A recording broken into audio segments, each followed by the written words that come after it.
नमस्कार, नमस्ते बिहार में राहुल ओझा आपके साथ और मैं हूं रुचिका राज आपके साथ। पटना से बड़ी खबर है, जहां पटना जिले के दियारा के स्कूल के 5 सितंबर तक बंद कर दिए गए हैं। 8 प्रखंड के 76 स्कूल बंद रहेंगे।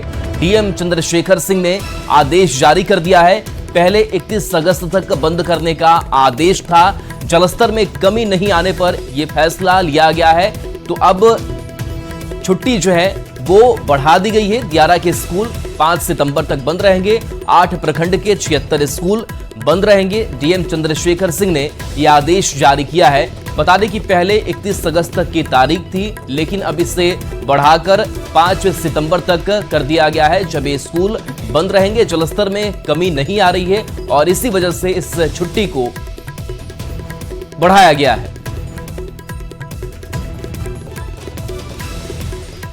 अमृतलाल मीणा बने बिहार के नए मुख्य सचिव बन गए हैं। आपको बता दें कि नए मुख्य सचिव ने पदभार संभाल लिया है। अमृतलाल मीणा ने सीएम नीतीश कुमार से शिष्टाचार मुलाकात भी की है। अमृतलाल मीणा ने ब्रजेश मेहरोत्रा की जगह ली है। आपको ये भी बता दें कि अमृतलाल मीणा अब तक केंद्रीय कोयला सचिव के रूप में केंद्रीय प्रतिनियुक्ति पर थे और अमृतलाल मीणा को केंद्र सरकार ने उनके मौजूदा पद से मुक्त करते हुए वापस मूल कैडर बिहार भेज दिया है। 1989 बैच के अधिकारी अमृतलाल मीणा साल 2021 के सितंबर में केंद्रीय प्रतिनियुक्ति पर गए थे। अमृतलाल मीणा काफी तेज तर्रार आईएएस अधिकारी माने जाते हैं। इसके साथ ही केंद्रीय प्रतिनियुक्ति पर जाने से पहले वो बिहार में पथ निर्माण विभाग के अपर मुख्य सचिव थे और इसके पूर्व वो नगर विकास एवं आवास विभाग और पंचायती राज विभाग का दायित्व भी संभाल चुके हैं।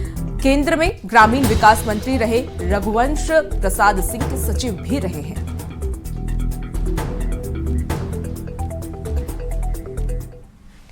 पटना से बड़ी खबर, जहां बिहार में 16 अधिकारियों का तबादला कर दिया गया है। हरजोत कौर समाज कल्याण विभाग की एसीएस बनी है। संतोष कुमार मल्ल जल संसाधन विभाग के प्रधान सचिव बने हैं। तो 16 अधिकारियों का ये तबादला समाज कल्याण विभाग की एसीएस अब हरजोत कौर बनी है।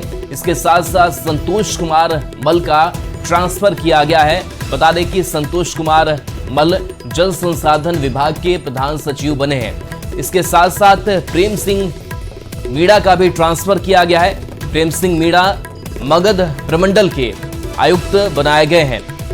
पंकज कुमार पाल की अगर बात करें तो ऊर्जा विभाग की ये सचिव बनाए गए हैं। पंकज कुमार पाल का ट्रांसफर किया गया है। ऊर्जा विभाग के ये सचिव बने हैं।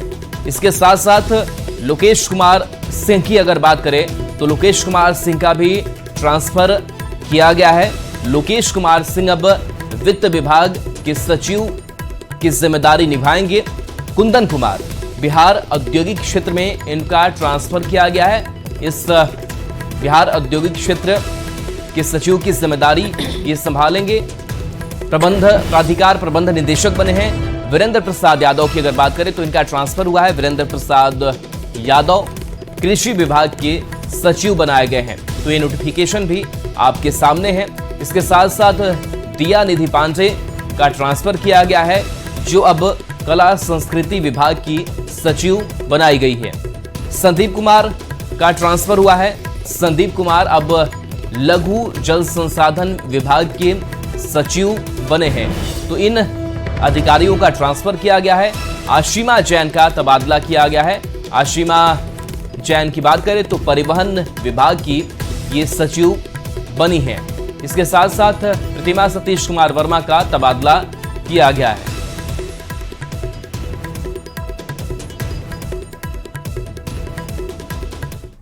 और इसी बीच बड़ी खबर बक्सर से सामने आ रही है। मिनी गन फैक्ट्री का खुलासा किया गया है। भारी मात्रा में अधनिर्मित हथियार बरामद किया गया है। मौके से 7 लोग गिरफ्तार भी हुए हैं। बता दें आपको कि डुमराव के नया भोजपुर की पूरी घटना बताई जा रही है। तो बड़ी खबर आपको बक्सर से बता रहे हैं, जहां मिनी गन फैक्ट्री का खुलासा किया गया। भारी मात्रा में अधनिर्मित हथियार भी बरामद हुआ है और मौके से 7 लोगों की गिरफ्तारी भी की गई है। डुमराव के नया भोजपुर की ये पूरी घटना बताई जा रही है। बड़ी खबर है, आज तेजस्वी यादव धरना देंगे। बता दें कि आरक्षण के मुद्दे पर धरना देंगे। बढ़ी सीमा को 9वीं अनुसूची में डालने की इनकी मांग है और इसी को लेकर के आज तेजस्वी यादव धरना देने वाले हैं। बता दें कि आरक्षण के मुद्दे पर धरना देंगे। बढ़ी सीमा को 9वीं अनुसूची में डालने की लगातार इनकी मांग है। एनडीए ने धरने पर निशाना साधा है।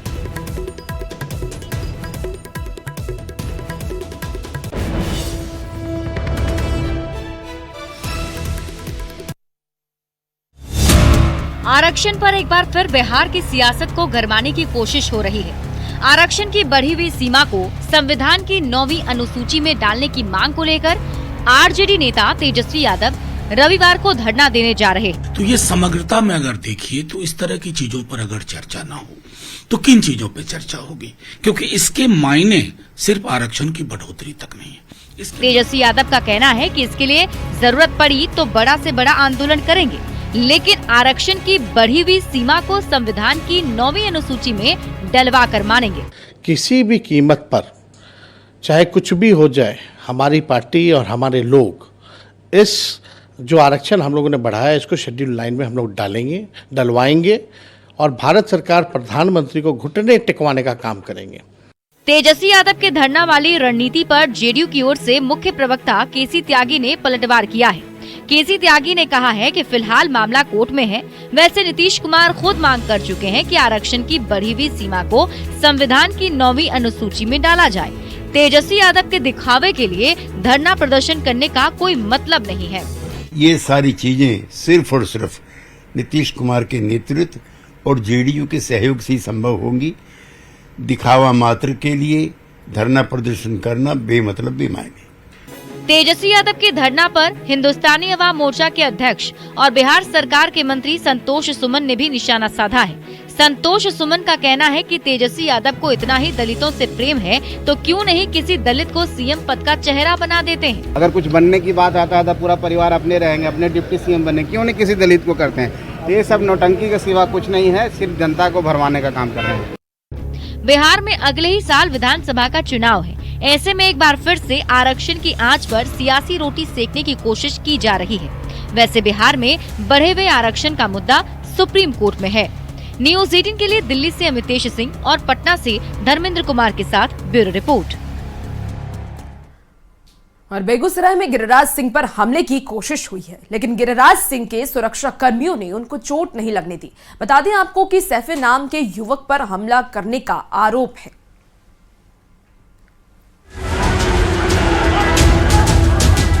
बेगूसराय के बलिया अनुमंडल कार्यालय में तब अफरा तफरी का माहौल पैदा हो गया जब बीजेपी के फायर ब्रांड नेता और केंद्रीय मंत्री गिरिराज सिंह को मुक्का मारने की कोशिश हुई।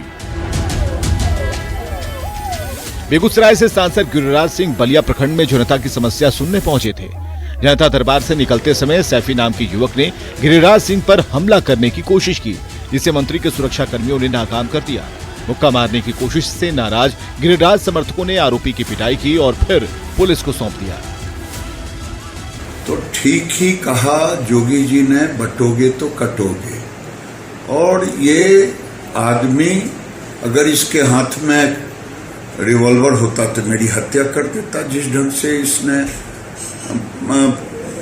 प्रहार किया, ये अलग बात है कि प्रहार उसका विफल हो गया, और जिस ढंग के गंदी भाषा का प्रयोग किया वो शायद मैंने तो आज तक जीवन में किसी ने मुझे नहीं कह पाया था, इतनी गंदी भाषा का प्रयोग किया। और मैं तो लगूंगा, अपने से भटकूंगा नहीं, अपने काम से भटकूंगा नहीं, किसी के डराने से डरूंगा नहीं। चश्मदीदों की माने तो जनता दरबार खत्म होने के बाद गिरिराज सिंह निकल रहे थे। इसी दौरान लखमीनिया का रहने वाला वार्ड पार्षद और आम आदमी पार्टी के कार्यकर्ता शहजादू जमा उर्फ सैफी ने कुछ सवाल पूछा। चलते चलते केंद्रीय मंत्री ने कहा कि आपके सवाल का जवाब दे दिया गया है। इसके बाद सैफी ने नारेबाजी शुरू कर दी। पुलिस ने नारेबाजी से मना किया तो गिरिराज सिंह को मुक्के से मारने की कोशिश की। पुलिस हमलावर को हिरासत में लेकर पूछताछ कर रही है। न्यूज 18 के लिए बेगूसराय से संतोष कुमार की रिपोर्ट।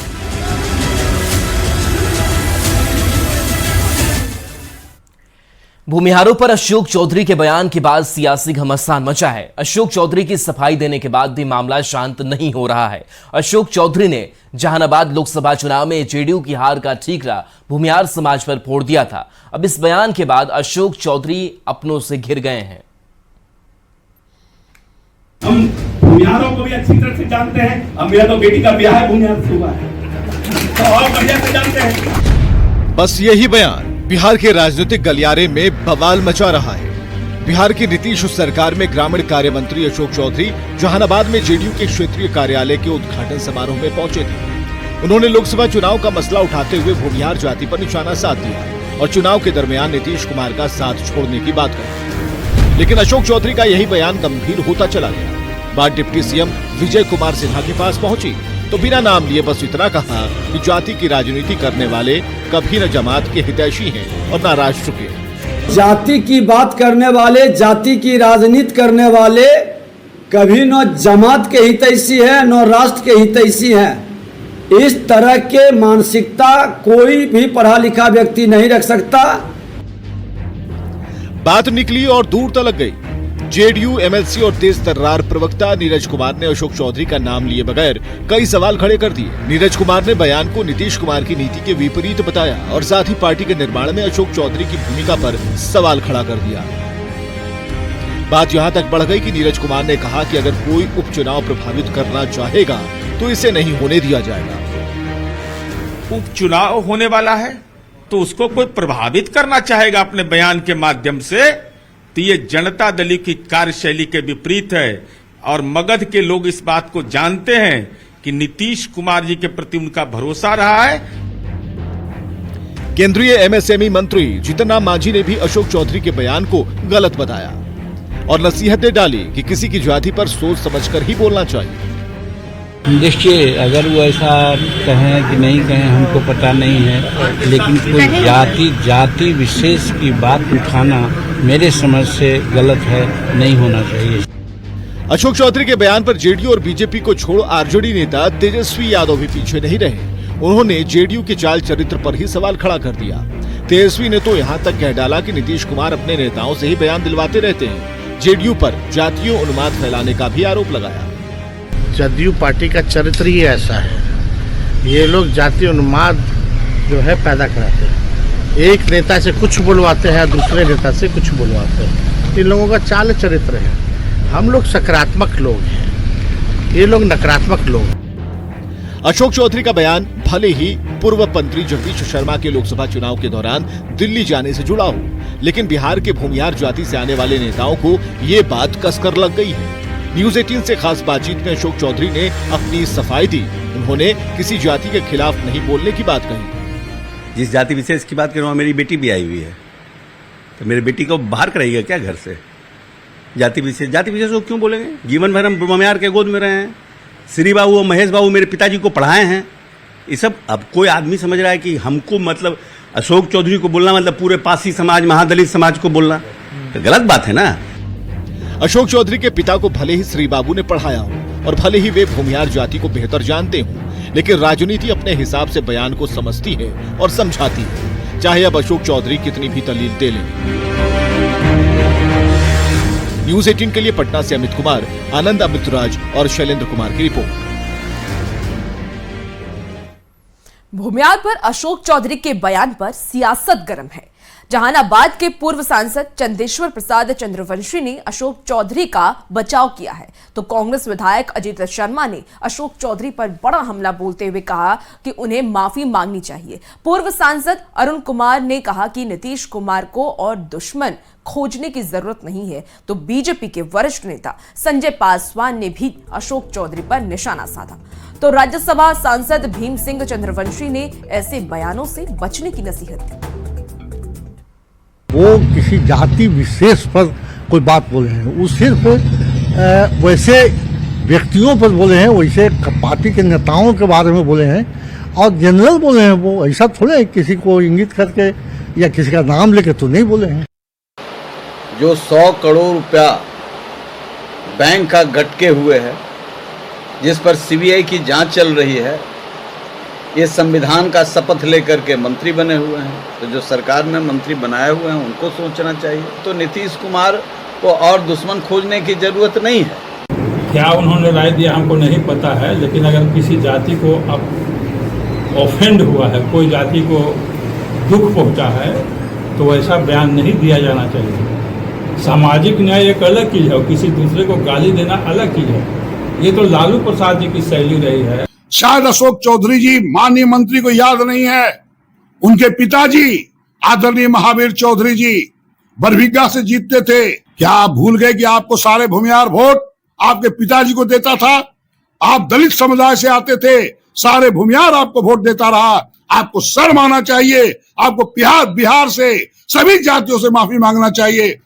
कि कोई जाति विशेष के बारे में कुछ बोल देना, ये दूसरे लोगों का फितरत रहा है।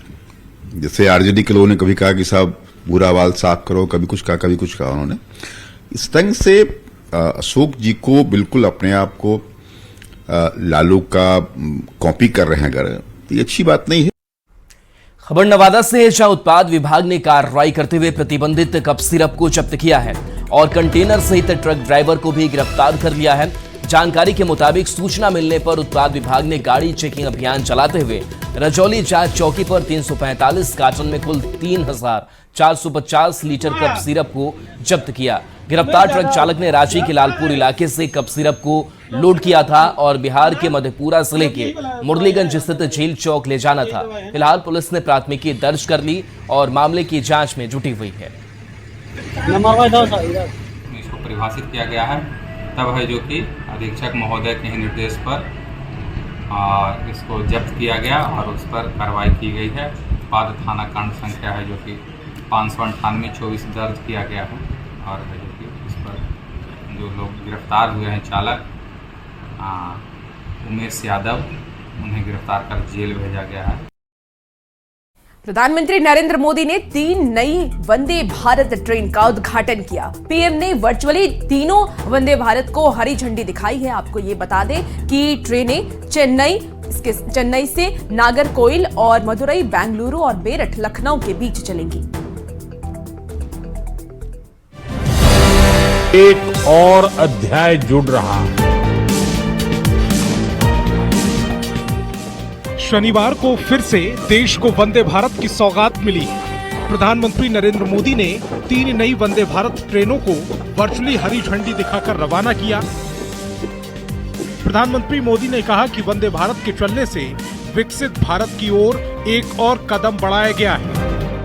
आज से मदुरई बेंगलुरु, चेन्नई नागरकोइल और मेरठ लखनऊ के बीच वंदे भारत ट्रेनों की सेवा शुरू हो रही है। वंदे भारत ट्रेनों का ये विस्तार, ये आधुनिकता, ये रफ्तार हमारा देश विकसित भारत के लक्ष्य की ओर कदम दर कदम बढ़ रहा है। ये ट्रेनें चेन्नई नागरकोइल, मदुरई बेंगलुरु और मेरठ लखनऊ के बीच चलेंगी। मदुरई और बेंगलुरु के बीच पहली वंदे भारत ट्रेन मदुरई से 7 घंटे 45 मिनट और वापसी में 8 घंटे 15 मिनट में यात्रा पूरी करेगी, जो मंगलवार को छोड़कर हफ्ते में 6 दिन चलेगी। इसी तरह चेन्नई नागरकोइल वंदे भारत ट्रेन बुधवार को छोड़कर बाकी 6 दिन चलेगी। मेरठ और लखनऊ के बीच वंदे भारत चलने से पश्चिमी यूपी के लोगों को लाभ होगा और समय की बचत होगी। वंदे भारत ट्रेन शुरू होने से लोगों में काफी खुशी है। लोगों ने प्रधानमंत्री नरेंद्र मोदी को इसके लिए धन्यवाद दिया। Bureau report, news 18। बारिश के मौसम में डेंगू का डंक बिहार के लोगों को डरा रहा है। राजधानी पटना के साथ ही दूसरे जिलों से भी डेंगू के मामले सामने आ रहे हैं। हालांकि राज्य सरकार की ओर से डेंगू बीमारी के साथ ही उससे बचाव के भी उपायों पर जागरूक किया जा रहा है।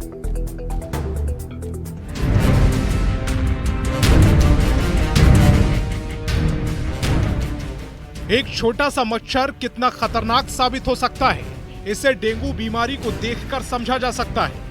बारिश के मौसम में डेंगू का डंक बिहार के लोगों को डराने लगा है। राजधानी पटना के साथ ही दूसरे जिलों से भी डेंगू के मामले सामने आ रहे हैं। पटना समेत 5 जिलों की तस्वीरें देख लीजिए, जहां के अस्पतालों में डेंगू के मरीज पहुंच रहे हैं। इससे हालात का अंदाजा आसानी से लगाया जा सकता है। सिर्फ पटना में 5 से 20 डेंगू के मरीज मिल रहे हैं। पटना में कई हॉट स्पॉट बनाए गए। बिहार सरकार ने भी डेंगू को लेकर अलर्ट जारी किया है। बिहार के सबसे बड़े अस्पताल पीएमसीएच में भी डेंगू के लिए अलग से वार्ड बनाया गया है। अभी तक 650 से अधिक डेंगू के मरीज बिहार में मिल चुके हैं। बिहार के सबसे बड़े अस्पताल पीएमसीएच की तस्वीर दिखा रहे हैं। यहाँ भी तकरीबन आधा दर्जन से अधिक डेंगू के मरीज फिलहाल भर्ती हैं। अलग से डेंगू वार्ड बना दिया गया। मुजफ्फरपुर में अब तक 35 डेंगू मरीजों की पहचान हो चुकी है, जिसके बाद स्वास्थ्य विभाग अलर्ट मोड पर है। यही हालात कमोबेश बिहार के ज्यादातर जिलों के हैं। हालांकि हर जगह पर स्वास्थ्य विभाग की ओर से तैयारी की गई है, लेकिन जरूरत ये भी है कि लोग खुद सावधानी बरतें, तभी डेंगू के डंक का मुकाबला अच्छे से हो सकेगा। न्यूज 18 के लिए पटना से शैलेंद्र और मुजफ्फरपुर से प्रियांक सौरभ के साथ ब्यूरो रिपोर्ट।